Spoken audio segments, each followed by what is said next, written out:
Hello मित्रांनो, welcome to RLC academy Nagpur. मित्रांनो, जसं की आपल्या सर्वांना माहिती आहे की महाजनकोचे पेपरची डेट सोबतच महावितरणच्या पेपरची डेट सुद्धा आलेली आहे आणि बऱ्याच दिवसापासून तुम्ही पेपरची वाट पाहत होतात।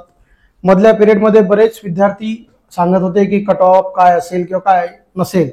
प्रत्येकानेच त्यावरती बरेच व्हिडिओ बनवले आहे आणि प्रत्येकाला आता जो पेपर आला किंवा जो रिझल्ट आले, खास करून टेक्निशियन 1, टेक्निशियन 2, सिनियर टेक्निशियन यावरही काही प्रमाणात अंदाजा लागला असेलच। एनिवे, आज आपण जे भेटत आहोत दोन कारणांनी। एक म्हणजे महावितरणचा पेपर आणि एक म्हणजे महानिर्मितीचा पेपर। महावितरणच्या पेपर करता लागणारा जो टेक्निकल आहे त्याकरिता मोस्ट IMP व्हिडिओज मी रेग्युलर मध्ये लाईव्ह घेण्याचा प्रयत्न करतोय, किंवा मी असं म्हणेल की उद्यापासून आपण संध्याकाळी 7:30 वाजता महावितरण करिता लाईव्ह जुळत जाऊ। आजचा हा व्हिडिओ स्पेशली असेल तो महाजनको करिता, कारण की हा पेपर सर्वात सोपी, साधा, सरळ पेपर आहे। नोकरी ज्याला हवी असेल किंवा ज्याला गव्हर्नमेंट नोकरी क्लिअर करण्याची किंवा सरकारी नोकरी काय आहे हे हवं असेल तर ही पोस्ट सर्वात चांगली आणि सर्वात इझी आपल्यासाठी आहे। याचा सुद्धा पेपर आलेला आहे, परंतु बऱ्याच विद्यार्थ्यांचे कन्फ्युजन असे आहे की एक्झॅक्टली सिलेबस काय आहे किंवा सिलेबस आपण कसा समजावा। बऱ्याच विद्यार्थ्यांना verbal reasoning, non verbal reasoning कसं ओळखावं किंवा ऍप्टिट्यूडचे काय प्रश्न करावे, हा सर्व डोक्यामध्ये चालू असलेला घोळ आहे। त्या संदर्भात हा व्हिडिओ आहे। तर मी तुम्हाला दोन गोष्टी सांगू इच्छितो। एक म्हणजे महावितरण करिता लागणारा टेक्निकल, त्याचं मोस्ट इम्पॉर्टंट सेक्शन आपण उद्यापासून स्टार्ट करतोय आणि ज्यामध्ये आपण बघूया की टेक्निकलचा थेरॉटिकल कन्सेप्ट आणि त्यावरती येणारे न्यूमेरिकल कन्सेप्ट आणि सर्व क्वेश्चन हे आता जो पेपर आपले पार पडले आहे महावितरणचे त्या पेपरच्या अनालिसिस वरनं असेल। आणि नॉर्मली मी आधीपासून सांगत आलोय की तुम्हाला फार कठीण लेवलचा सिलेबस किंवा फार कठीण लेवलचा पेपर तुम्हाला करायची गरज नाहीये। तुमचा पेपर हा साधारण लेवलचा पेपर असेल आणि ते आपण सर्व ट्रान्सको मध्ये बघून चुकलोय की तो जो विद्युत सहाय्यचे पेपर झाले त्यामध्ये। सो आताचा हा जो व्हिडिओ असेल तो महानिर्मितीकरिता, जनको-करिता जो पेपर आहे त्याच्याबद्दल असेल। या पर्टिक्युलर टॉपिक वरती किंवा महाजनको करिता जे मी सिलेबस सांगतोय, ज्याचे मी इम्पॉर्टंट पॉइंट सांगतोय, तितके नोंद करा आणि तितक्याची रिव्हिजन करा। मी त्यासोबतच त्या इम्पॉर्टंट टॉपिक वरती बरेचसे व्हिडिओ तुम्हाला अवेलेबल करून देतोय, ज्यामध्ये बिलकुल पिन पॉइंट त्या सिलेबससाठी लागणारा आणि त्या सिलेबस एवढाच महत्त्वाचा सेक्शन डिस्कस केलेला असेल। सो आज सुरू करूया आपण आजचा व्हिडिओ, जो महानिर्मिती टेक्निशियन 3 करिता होणाऱ्या पेपर बद्दल आहे आणि या पेपरमध्ये नेमका सिलेबस आणि पेपर पॅटर्न काय आहे। तर आपल्याला सिलेबस प्रत्येकाला माहिती आहे की एक्झॅक्टली सिलेबस काय आहे आणि सिलेबस हा असा न पाहता एका सोप्या पद्धतीने आपण सिलेबस कन्सिडर करू शकतो। आणि तो सिलेबस असा आहे की ज्यामध्ये सरळ आपल्याला माहिती आहे की no negative marking, single examination, 75 मार्काचा पेपर हा इतकासा पेपर आहे। आणि 75 मार्काच्या या पेपरमध्ये सुद्धा जे टॉपिक आपल्याला दिलेले आहे ते टॉपिक फार महत्त्वाचे आहे, किंवा फार महत्त्वाच्या टॉपिकमध्ये सांगायचं झाल्यास त्यातला जो पहिला टॉपिक दिसत आहे तुम्हाला त्याला आपण नॉन वर्बल क्वेश्चन किंवा नॉन वर्बल रिझनिंग म्हणतो। हालाकी रिझनिंग मध्ये हमेशा लक्षात असू द्या 3 प्रकार असतात। एकाला आपण वर्बल रिझनिंग, एकाला नॉन वर्बल रिझनिंग, एकाला क्रिटिकल रिझनिंग, असं आपण रिझनिंगचे 3 प्रकार समजतो। सो यामध्ये जो हा रिझनिंग आहे हा नॉन वर्बल रिझनिंग आहे, ज्याचे 25 प्रश्न येणार आहे आणि 25 मार्काकरिता तो सेक्शन आहे। दुसरा महत्त्वाचा सेक्शन आहे तो म्हणजे वर्बल रिझनिंग, तो सुद्धा 25 प्रश्न आणि 50 मार्क। यावरनं सरळ असं लक्षात येतं की रिझनिंगचा पेपर हा 50 मार्काचा आहे आणि सोबतच 25 मार्काचा पेपर असेल तो म्हणजे न्यूमेरिकल ॲबिलिटी, म्हणजे काय तर मॅथमॅटिक्स। तर मॅथमॅटिक्सचा पेपर असेल 25 मार्काचा। असा राऊंड फिगर जो पेपर बनत आहे तो असेल 75 मार्काचा, 75 प्रश्न असेल आणि सोबतच 75 प्रश्न सॉल्व्ह करण्याकरता आपल्याला दिलेला वेळ आहे 90 मिनिटं। 90 मिनिटं बराच वेळ होतो मित्रांनो, तेवढ्या वेळामध्ये तुम्ही पूर्ण पेपर सॉल्व्ह करू शकता। सोबतच अति महत्त्वाची गोष्ट म्हणजे या पेपरमध्ये कुठलीच निगेटिव्ह मार्किंग नाही, त्यामुळे प्रत्येक जण समजलंय तुम्हाला की 75 प्रश्न सॉल्व्हच करणार आहेत, परंतु यामध्ये सुद्धा मोस्ट ॲक्युरेटली कोण सॉल्व्ह करतंय त्यावरती सर्वात महत्त्वाचा भाग असेल। सो ॲक्युरसी मेंटेन करणे हा आपलं मेन टार्गेट असेल। आता अटेम्प्ट बद्दल मी जास्त का बोलणार नाही, कारण की तुम्हीच नाही तर तुमच्यासोबत जाणारा प्रत्येक विद्यार्थी संपूर्ण क्वेश्चन तो अटेम्प्ट करणारच आहे। निगेटिव्ह मार्किंग नसल्यानंतर तो 75 पैकी 75 सॉल्व्ह करेलच, परंतु ॲक्युरसी ही तुमच्या हातात असलेली गोष्ट आहे। आणि सोबतच पेपरची भाषा इंग्रजी आणि मराठी दोन्ही भाषेमध्ये आहे। परंतु यामध्ये डिटेलमध्ये जर आपण पाहतो म्हणलं की नेमका सिलेबस काय आहे, तर बघा जो पहिला सेक्शन आहे ज्याला आपण नॉन वर्बल रिझनिंग म्हणूया, नॉन व्हर्बल रिझनिंग मध्ये तुम्हाला काही गोष्टी क्लिअर असणं गरजेचं आहे. हा नॉन व्हर्बल रिझनिंगचा सिलेबस आहे. या नॉन व्हर्बलच्या रिझनिंग सिलेबसमध्ये तुम्हाला मी व्हेरी इम्पॉर्टंट पॉईंट सांगतोय, तितके लक्षात ठेवा, तितके प्रश्न तुम्हाला पेपरला येतील. यामध्ये पहिला टॉपिक दिसत आहे अॅनॉलॉजी. अॅनॉलॉजी म्हणजे सरळ सरळ काय असतं, तर अॅनॉलॉजी म्हणजे तुम्ही एक साधा प्रश्नाचा भाग पाहिलाय ज्यामध्ये काहीतरी एखादा शब्द लिहून राहतो, म्हणजे कुत्रा म्हणजे भुंकणे, त्याच्या पुढे 4 डॉट आहे, तर मांजर म्हणजे काय. म्हणजे अॅनॉलॉजी कशाला म्हटलं जातं की एक ए आणि बी चं रिलेशन सांगितलं असतं आणि विचारलं जातो की सी सोबत कोण जोडेल. हा फार सोपा टॉपिक असतो ज्यावरती नॉर्मली लॉजिकने जाऊन सुद्धा तुम्ही तो प्रश्न सॉल्व्ह करू शकता. त्यामुळे हा टॉपिक काही खूप जास्त डोक्यात घेऊन प्रिपेअर तुम्हाला करावं लागेल असं मुळीच नाही. सेकंड जे दिसत आहे तुम्हाला क्लासिफिकेशन, हा सुद्धा एक अॅनॉलॉजीचाच पार्ट आहे. एक युनिट आउट करा वगैरे तो सुद्धा सेम राहील. तिसरा महत्वाचा दिसत आहे तुम्हाला सिरीज कम्प्लेशन. आता सिरीज मध्ये नंबर सिरीज सुद्धा असतं आणि अल्फाबेटिक सिरीज सुद्धा असतं. आता सिरीजचा नेमका प्रॉब्लेम काय लक्षात घ्या. ही जी नंबर सिरीज नावाचा टॉपिक आहे, हा जर आयबीपीएस पॅटर्नने पेपर होत असेल तर आयबीपीएस पॅटर्नने हा जो सिरीज म्हणतो आपण त्याला तो नॉर्मली मॅथमॅटिक्सचा टॉपिक येतो आणि एसएससी मध्ये तो जो टॉपिक येतो तो रिझनिंग मध्ये येतो. सो इन शॉर्ट सांगायचं झालंच तो काही असेल तर आपल्याला ही सिरीज आहे.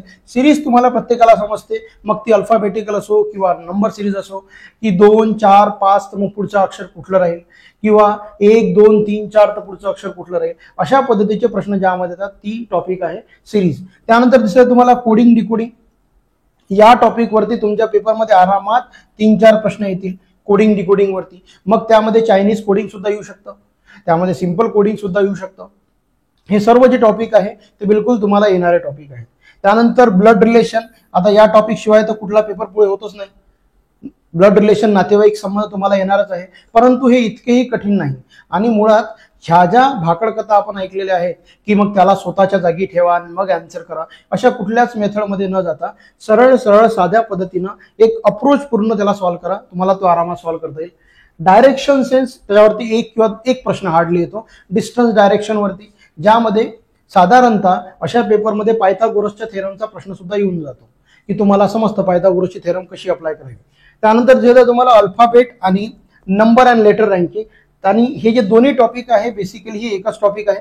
अल्फाबेट नंबर आणि लेटर रँकिंग मध्ये तुम्हाला बऱ्याचदा समजतं की हा इथून इतक्या नंबरला आहे, तो त्यावरून तितक्या नंबरची रँक आहे, सेंटरमध्ये कुठं असेल, किंवा या सर्व प्रश्नाबद्दल मी तुम्हाला येणाऱ्या व्हिडिओजमध्ये सांगणारच आहे. मॅथमॅटिकल ऑपरेशन हा फार सोपा टॉपिक आहे. पुन्हा एकदा तुम्हाला एक गणित दिलेलं असतं, रिझनिंग मध्ये गणित दिलेलं असतं. जसं उदाहरणार्थ 2 अधिक 3 अधिक 4 -5 समथिंग. मग खाली लिहिलेलं असतं की जर समजा अधिकच्या जागी वजाबाकी असेल, वजाबाकीच्या जागी गुणाकार असेल, गुणाकाराच्या जागी भागाकार असेल, तर याचं उत्तर काय येईल. तुम्हाला फक्त ते चिन्ह बदलून त्याला सॉल्व्ह करावं लागतात आणि यामध्ये तुम्ही बॉडमासचा रूल वापरता हे तुम्हाला माहिती आहे. त्यानंतर पझल टेस्ट. आता महत्वाचा मुद्दा आहे की वर्बल नॉन वर्बल रिझनिंग आल्या कारणामुळे काय चेंज होईल तर बघा, जेव्हा तुम्ही पाहिला आहे की एक्झॅक्टली महावितरण किंवा महाट्रान्सपोचा पेपर पाहिला, त्यामध्ये तुम्हाला पझल, सिटिंग अरेंजमेंट, बैठक व्यवस्था यावरती बरेच प्रश्न होते. परंतु इथे जर आपण पाहतो म्हटलं तर इथे तुम्हाला पझलवरती एखादा प्रश्न येऊन जाईल. त्यानंतर जर येतं लॉजिकल व्हेन डायग्राम. व्हेन डायग्रामचे 2 प्रश्न असतात. प्रश्नाला व्हेन डायग्रामनी सॉल्व्ह करावं लागतं, काही व्हेन डायग्राम मधनं प्रश्न ओळखायचा असतो. उदाहरणार्थ असं दिलं राहतं की हा भारत, या भारतामध्ये हे नागपूर आणि नागपूरच्या बाजूला हे यवतमाळ किंवा वर्धा. आपण ज्या अशा पद्धतीचे प्रश्न पाहतो याला आपण व्हेन डायग्राम मेथडनी प्रश्न ओळखणे म्हणून. आणि काही प्रश्न ज्याला येतात त्याला सिलॉलिझम म्हटलं जातं.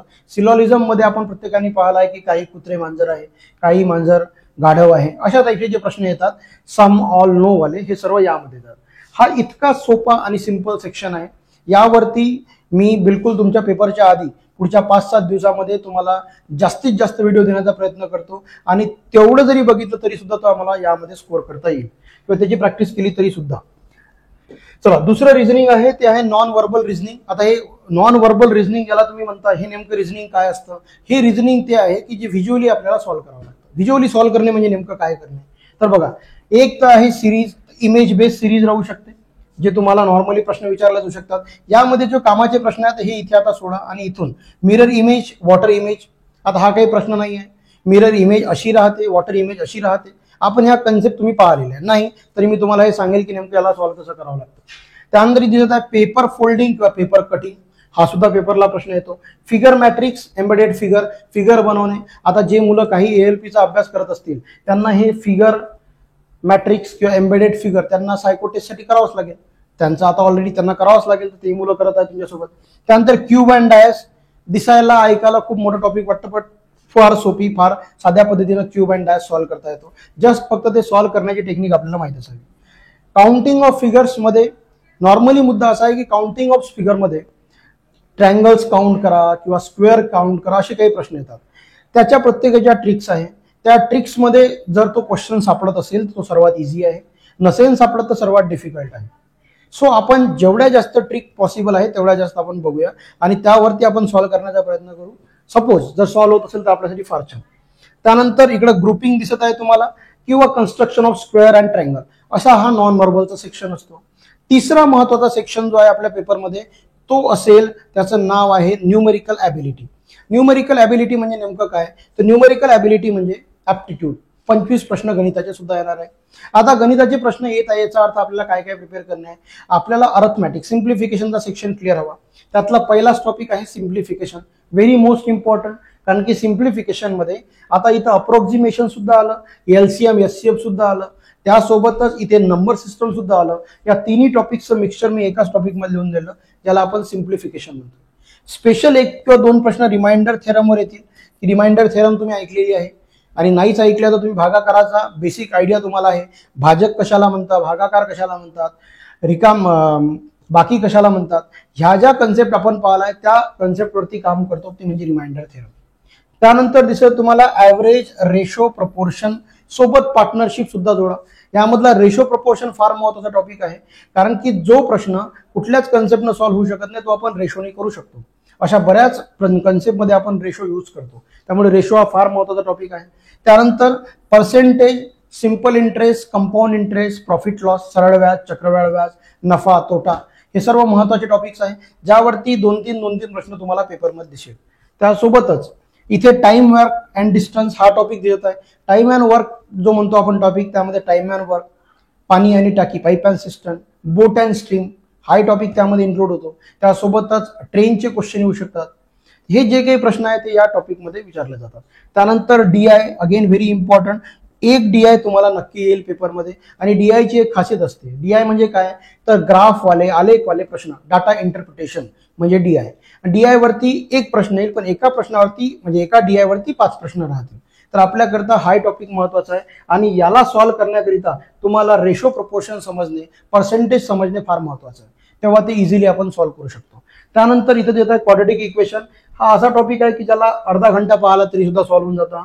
त्यानंतर एजेस. आता बऱ्याच जणांना असं वाटत असेल की एवढा मोठा सिलेबस कव्हर होईल का, पेपर तर 10-12 दिवसावर उरलेला आहे. नक्की होऊ शकतो, कारण की तुमच्या या पेपरमधली सर्वात चांगली गोष्ट अशी आहे की 50 मार्काचं तुम्हाला गणित नाही, 50 मार्काचं तुम्हाला रिझनिंग आहे आणि 50 मार्काच्या रिझनिंग करिता तुम्ही 5-6 दिवस बसाल तरी रिझनिंग कव्हर करू शकता. याचं महत्वाचं कारण म्हणजे तुम्हाला 30 मिनिटं नाही 90 मिनिटाचा वेळ दिलेला आहे. सो जो कोणी नव्यानं सुद्धा अभ्यास करत असेल त्याच्यासाठी सुद्धा ही एक सुवर्ण संधी मी म्हणू शकतो, ज्यामध्ये मुलं प्रिपेअर करू शकतात. कारण की जो काही प्रॉब्लेम जाणार आहे मुलांना तो या 25 गणितामध्ये जाणार आहे, रिझनिंग मध्ये नाही. रिझनिंगचे सर्व टॉपिक जर तुम्ही केलेले असेल तर रिझनिंग सर्वांना सोपं जाणार आहे. उरलेल्या वेळामध्ये तुम्ही याला कसा सॉल्व्ह करू शकता हा महत्वाचा मुद्दा आहे. आणि याची सुद्धा लेवल इझी टू मॉडरेट असेल, फार डिफिकल्ट लेवलचे प्रश्न त्यामध्ये येणार नाही. सो बी शुअर अबाउट दिस. आणि कंटिन्युअस रेग्युलरमध्ये तुम्हाला मी व्हिडिओ टाकतोय. RLC अकॅडमीवरती तुम्हाला व्हिडिओ मिळेल पॅरलली आणि ते सॉल्व्ह करण्याच्या पद्धती सुद्धा मिळेल. सो मित्रांनो, बघत राहा ते व्हिडिओज आणि प्रॅक्टिस करा. मॅक्झिमम वेळ तुमचा प्रॅक्टिसला द्या, सॉल्व्ह करण्याचे प्रयत्न करा, आन्सर काढण्याचे प्रयत्न करा. टाइम खूप आहे तुमच्याकडे सॉल्व्ह करण्याकरता पेपरमध्ये, पण आता बाकी असलेला वेळ फार कमी आहे. सो रेग्युलर सॉल्व्ह करा, चांगला अभ्यास करा, तुमचा क्लिअर होऊन जाईल. आणि भेटूया आपण त्या व्हिडिओ सोबत. Thank you so much.